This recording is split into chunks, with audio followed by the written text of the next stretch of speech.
Good morning, everyone. I wanted to show you this because Global, this was posted at 6 o'clock in the morning or something like that on a Saturday. And before I even got to it, there were already 100 comments calling the Global propagandaists out.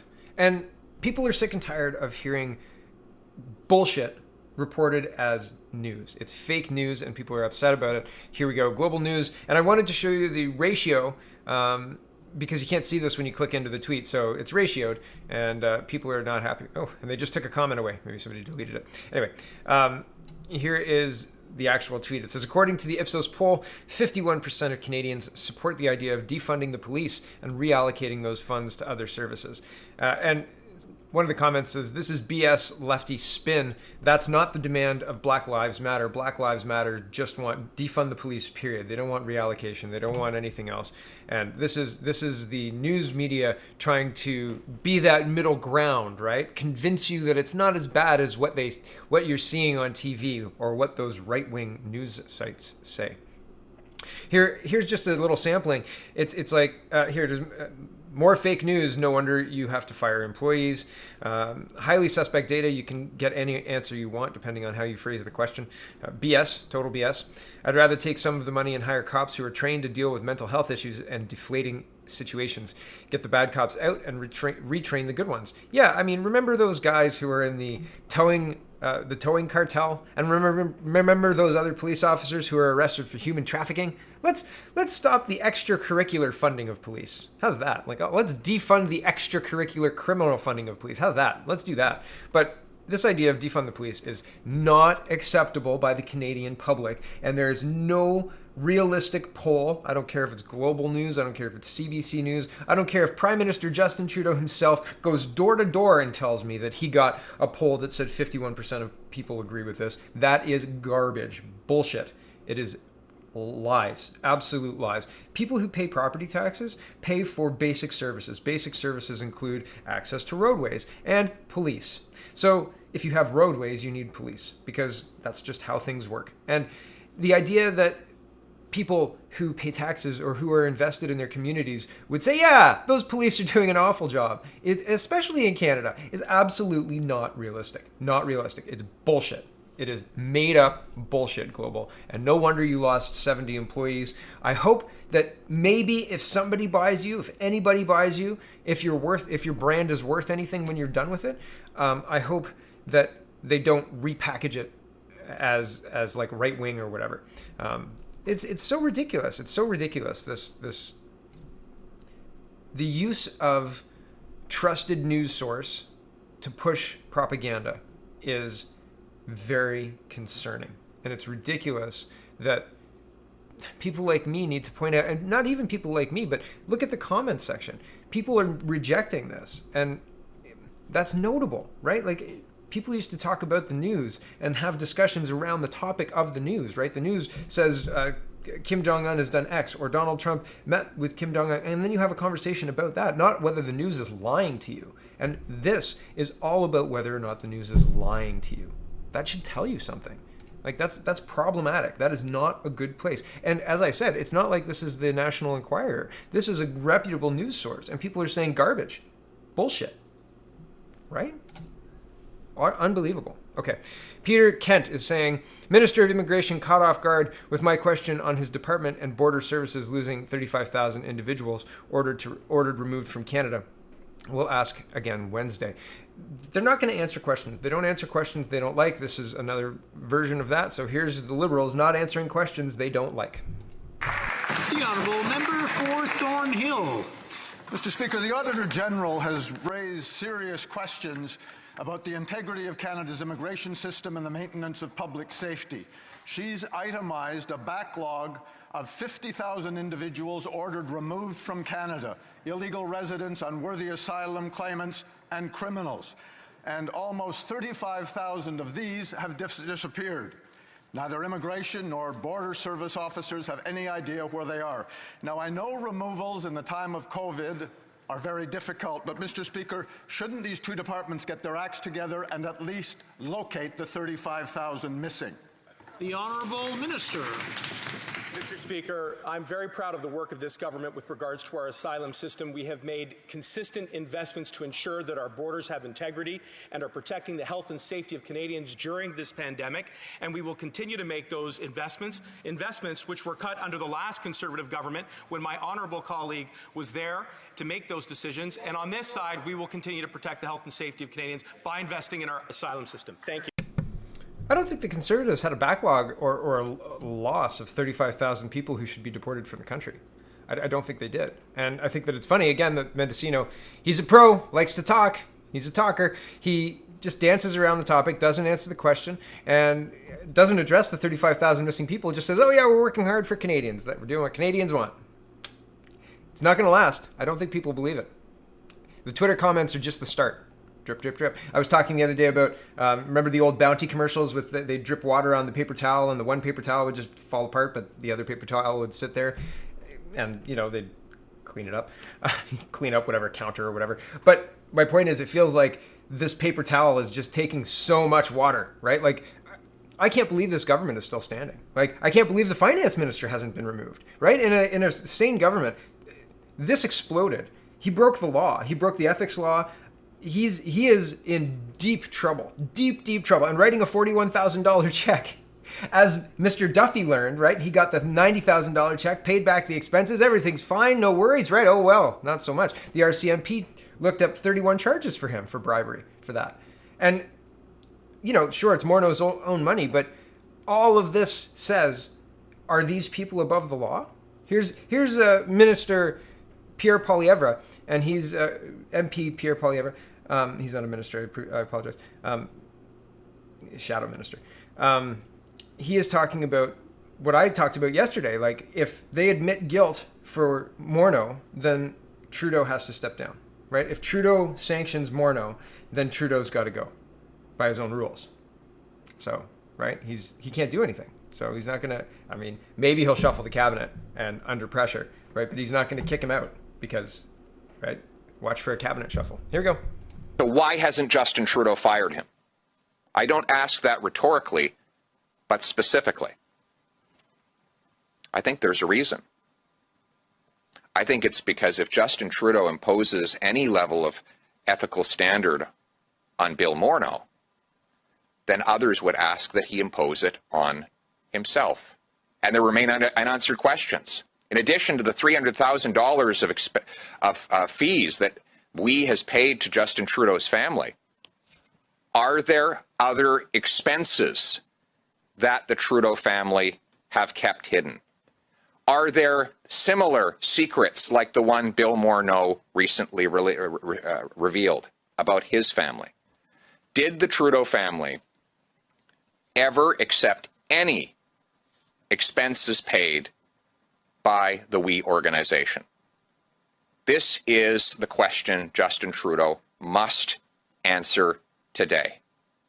Bill Morneau has been hiding this secret for years. What is Justin Trudeau hiding? So why? So there's more and more. Now, here's anonymous sources. This is Post-Millennial. They're reporting on a La Presse story. I want to set this up because I want to use it because it's setting up how they're circling the wagons for Bill Morneau. They're protecting him. People are falling in line. People are saying, oh yeah, he's a good finance minister. As far as finance ministers go, we got to judge him on that. Is he a good finance minister? Despite the fact that he didn't bother to read the ethics laws and he didn't bother to follow them. And when he found out he broke them, he didn't admit that he broke them. He just paid. There you go. I thought I'd paid for that. Sorry about that. Moving on, right? Is that enough? So take these liberal speaking out as well, take them with a grain of salt. Take them as maybe not true, maybe true. Who knows? If it is a liberal MP speaking out, they're a French-speaking MP, so presumably Quebec or northeastern Ontario. But who knows? So take that with a grain of salt. The whole purpose of this is setting up their circling the wagons around Morneau, and I don't think anything's going to happen to him. Not for this scandal. He may be shuffled out of in a cabinet shuffle, but that's about it. Okay, here we go. Deeply revolted Liberal Party MP speaks out anonymously about Trudeau's corruption. The Liberal Party are in the middle of yet another scandal, in which will certainly result in Prime Minister Justin Trudeau's third ethics violation, the most collected by any Prime Minister in Canada's history. And while the party has shown a front of unity, dissenting voices from within are beginning to let themselves be known, albeit anonymously. With Finance Minister Bill Morneau's embarrassing account of his $41,000 We Charity-funded vacations to Kenya and Ecuador, it appears as though the Liberal ship, at the very least, has a leak or two. In interviews with La Presse, Liberal politicians such as Lac St. Louis MP Francis Scarpeglia were quick to express their trust in leadership of the Prime Minister and the Finance Minister. Scarpeglia saw Morneau's apology as enough to keep his position, calling it a settled mistake. MPs Melanie Joly, Stephen Golibo, and Catherine McKenna all, in fact, said they were satisfied with the apology of Morneau. Anonymous voices, though, were quick to shed their loyalty to the party. One anonymous MP going so far as to highlight the hypocrisy that exists within the party. Quote, "I'm deeply revolted by the overt hypocrisy of those who lean towards do what I say, don't do what I do. That we are where we are is the obvious reflection of people who consider themselves exempt from the rules that apply to ordinary people," said the anonymous elected official, translated from French. The icing on this cake of hypocrisy and smugness was to discover that the Minister of Finance and Minister of the Crown was offered sponsored trips, which he never declared, which is strictly prohibited by the code, and that all of us backbenchers would have been mercilessly fired if this had happened to us, they told La Presse. So take that with a grain of salt. However, it's valid criticism. Had it been a backbencher, and I mean, they're still looking at who to throw under the bus for this. Maybe Minister Shager. This is Bill Morneau in 2017, November 2017. This is a pre-budget consultation with Finance Minister Bill Morneau. This is a room full of kids, hosted by two kids. Look at that branding, okay? Right? And here he is giving a stump speech. I'm just going to give you a really short sampling of what he's talking about. This is 4 minutes into the presentation, where he's walked up onto the stage to applause, and then he says, "Oh, should I just start?" And the kids kind of go, "Okay," and then he's talking. That's it. It's fun to watch. Here we go. We weren't creating as many new jobs as we wanted, and that means not as many opportunities for Canadians, and in particular, not as many opportunities for young people. So in the last couple of years, we've been able to change that. We've made big positive investments in Canadian families. We introduced what's called the Canada Child Benefit. So for most of your families, for 9 out of 10 families in the country, they have more money to raise their children. And that's really important for those families. It's also put more money into our economy. And what that means is we've seen a faster growth rate in the economy. We've also seen a huge number of new jobs been created. So in the last 2 years, in this country, we've created about 500,000 new jobs. And that's really important. To put that in context. So they were saying, or Bill Morneau was saying, that up until the Liberals came along, we had sluggish growth, not mentioning the 2008 crash.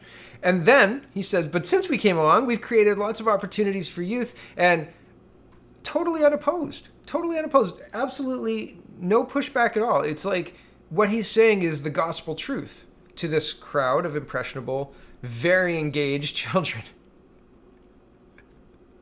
Still, I think that it's inappropriate for politicians to do this, right? To address crowds of youth with basically a stump speech in the guise of a federal consultation. At the beginning of this, he says, we're going to listen to you. We're going to listen to you after you listen to me, and let me tell you how great we've been for you. Here's another example of people circling the wagon for Minister Morneau. I'm not going to play this. Patty Haydu, the meat of this is in the tweet. Vasikopoulos asks Health Minister Patty Haydu, is it really tenable for Finance Minister Bill Morneau to stay in cabinet? She says, it's not for me to say who should be in cabinet or not, says Haydu. He's extremely skillful as a finance minister, right? So this is where we have to judge him by being a finance minister. Vasi also says, Canadians don't necessarily believe you're giving them the right advice or giving them advice that's good for them. What do you think about that? And she says, well, you've got to look at our results. I was like, that's not an answer. So I'm not going to play it because it's just ridiculous. Carrying on with we accused of giving personal data to Trudeau Liberals before 2015. This is reported on July 22nd. Today is the 25th, but I've been talking about this and I wanted to give it a reference. It was Vivian Cruz who was the one who made this accusation. It was not addressed by We during testimony. Okay, here it is. The We charity has been accused by a witness in the House of Commons Finance Committee of transferring personal data to the Liberal Party before the 2015 election. Speaking in the Finance Committee, journalist Vivian Krause, I said Cruz, but Krause I think is how you said it, accused the We organization of engaging in data mining for corporate partners, some of which was later given to the Liberal Party in 2015. The We organization did not answer questions relating to this matter. Interesting. There's more to this. There's more to this as well, but I just wanted to give reference and context to what I've been talking about for the last couple of days. I watched the testimony, but I don't know if I actually had a link with proof that had been said or allegated. And it's good to have. It's good to have. Okay.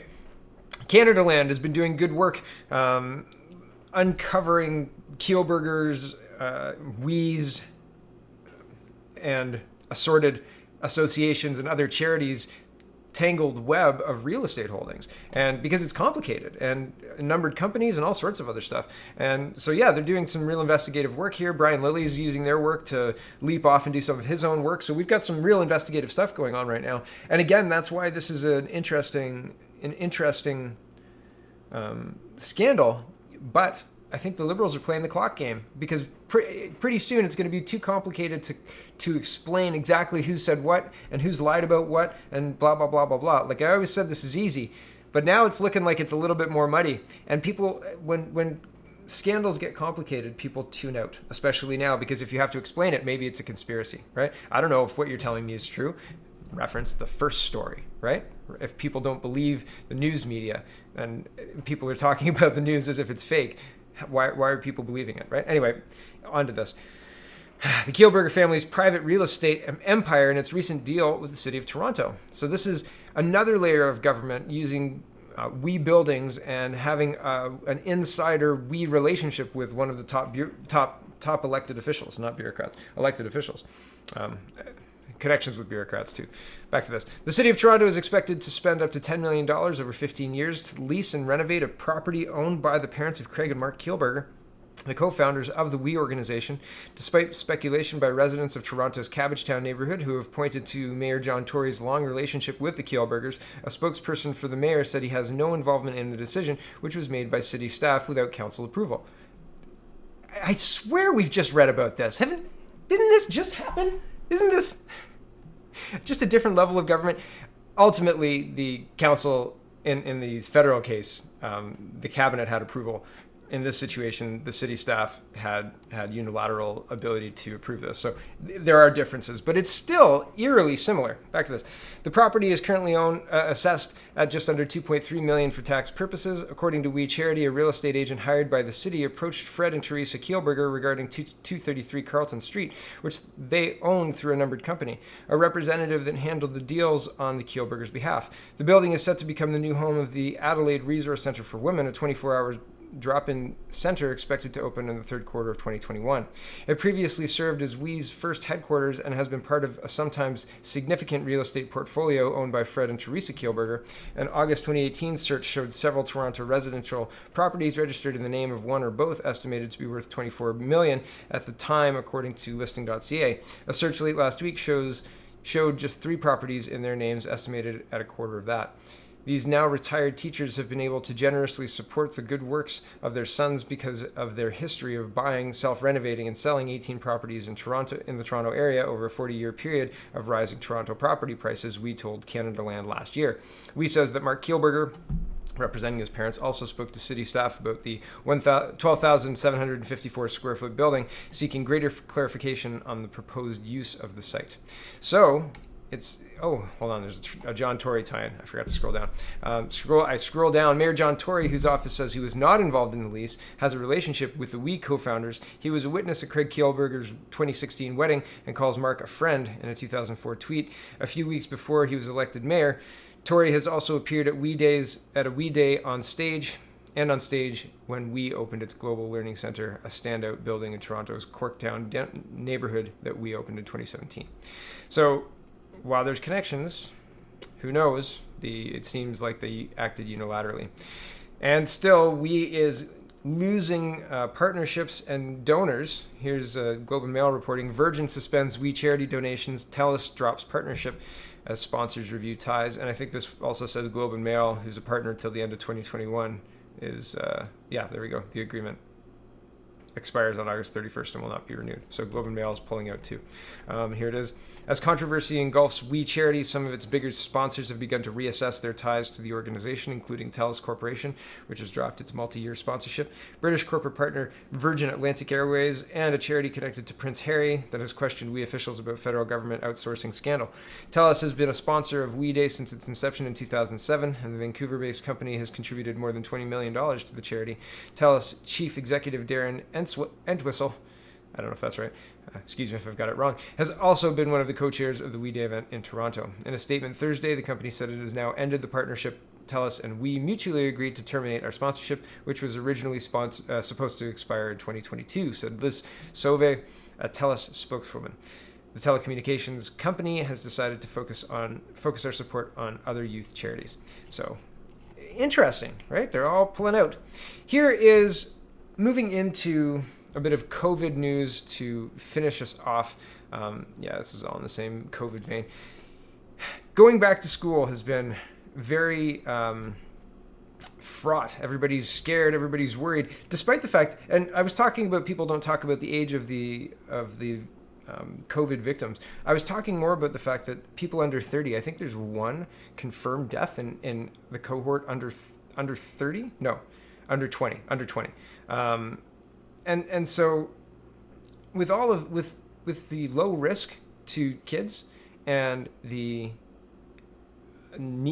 collateral damage that is done by being away from their friends, away from school, the collateral damage that's done from locking everybody away, locking the economy away, people need to get back to life, get back to our vibrant life. We've got, and I'm gonna prove it in using my city as an example at the end here. Like we've got 16 cases and one in hospital. What constitutes an emergency? What constitutes the shutdown of our economy, the continued shutdown of our economy? What constitutes walking on the sidewalk and having somebody walk on the street? Like, it doesn't make any sense. And here's the kicker. I can't get an answer on what are the criteria. What do we need to do in order to open things back up? Okay, I'm going to speed up because I didn't realize I was at 22 minutes. Okay, a letter I received from a terrified parent underscores the terrible job politicians have done in managing fears around COVID-19 and how vital it is that we start getting the facts so that schools can reopen in the fall. On Tuesday, I was delighted to see that Alberta Education Minister Adriana Lagrange agreed to open schools in the fall with no class size restrictions and no mandatory masks.